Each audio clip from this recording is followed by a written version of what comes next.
Avropadan salamlar dostlar. Bugün ayın 25'i, 25 may 2025-ci il.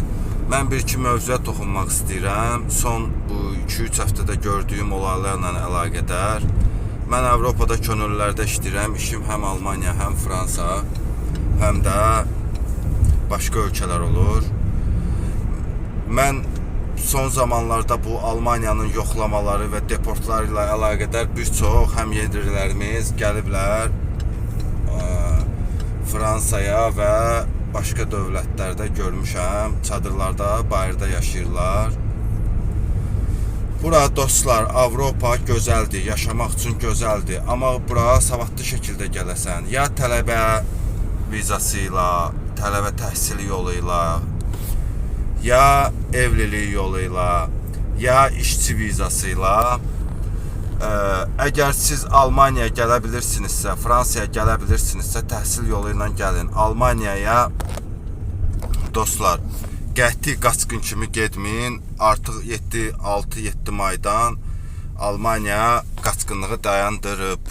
Bir də getdin Kanadaya, oradan vətənə qayıtmaq 2-3 gündür, həm də çox bahadır. Bu virüs oldu, qapanma oldu, lockdownlar gene başladı.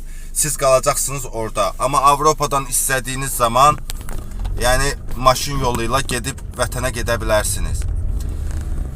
Dostlar, tələbə kimi gəlin. Qaçqın kimi gəlmək istəyirsinizsə, əgər artıq yaş ötübsə, böyük şəhərlərə gəlməyin. Almaniya, İsveçrə, Hollandiya, Şvetsiya, Norvegiya, İsveç, Norveç bunlara getməyin.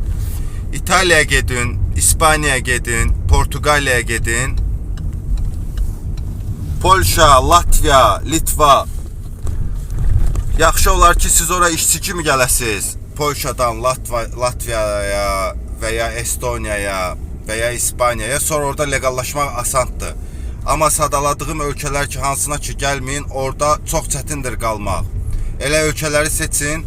Mesela deyəlim Fransa. Fransanın böyük şəhərlərinə getməyin. Harda ki qaçqın çoxdursa, ora getməyin. Balaca yerlərə gedin. Harda insana tələbat var, oraya gedin.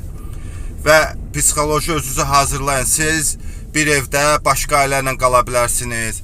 Sizin müəyyən çatışmamazlıqlarınız pul baxımdan və ya qəribsəmək, bunlara hazır olmalısınız.